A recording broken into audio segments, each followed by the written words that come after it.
اس وقت ہیوسٹن میں اور ٹیکسس میں کیسز بہت تیزی سے بڑھ رہے ہیں، اور یہ سچویشن پچھلے 3 ہفتوں سے بہت زیادہ سنگین ہے۔ پہلے مارچ اپریل میں جو کیسز آئے تھے ہمارے پاس کافی پیک میں گئے تھے، بہت کیس آئے تھے، لیکن مئی کے اندر کافی نیچے چلے گئے تھے، اور خصوصاً جون کے پہلے ہفتے میں یہاں پہ جو میموریل ڈے ہالیڈے ہوتی ہے یہاں پہ، اس کے بعد سے جو کیسز بڑھنا شروع ہوئے ہیں، ان کی ٹریجیکٹری اور ان کی رفتار بہت زیادہ ہے۔ اس سے یہ ہوا ہے کہ ایک تو تمام ہیوسٹن کے ہسپتالوں میں کووڈ پیشنٹ بہت آگے ہیں، ایڈمٹ ہوئے ہیں، انٹینسو کیئر میں بہت ایڈمٹ ہوئے ہیں، اور ایک چیز ہوتی ہے کہ جو ٹیسٹنگ ہو رہی ہے ہیوسٹن میں اور ٹیکسس میں، تو پہلے جیسے 5 سے 10% پازیٹیو آتے تھے، اب تقریباً 20 سے 25% پازیٹیو آ رہے ہیں، اور اس سے یہ ہوا ہے کہ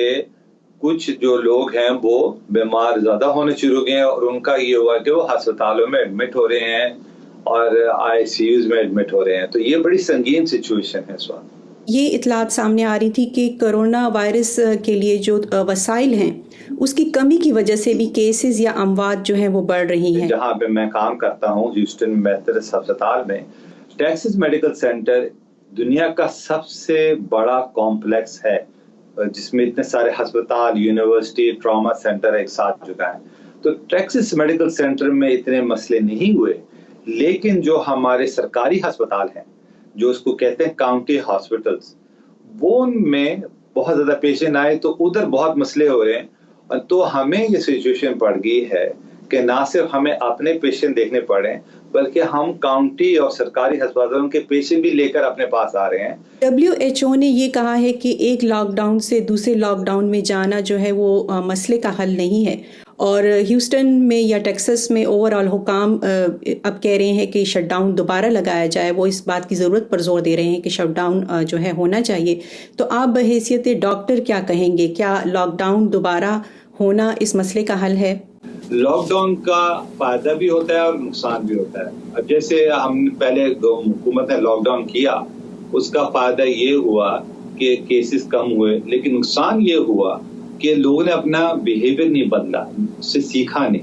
اور جو مالی طور پہ بے تحاشا لوگوں کو نقصان ہوا وہ بڑا مشکل ہوا۔ اور تیسرا یہ نقصان ہوا کہ جو پیشنٹ جن کو ریگولر کیئر چاہیے تھا وہ حاصل نہیں کر پائے، اور ان کی بھی اموات ہوئی۔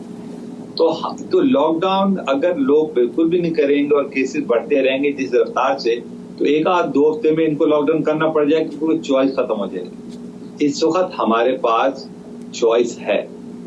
چوائس کیا ہے کہ اگر ماسک پہن کم ملے تو لاک ڈاؤن کی ضرورت نہیں پڑے گی، لیکن اگر کسی نے کچھ نہیں کیا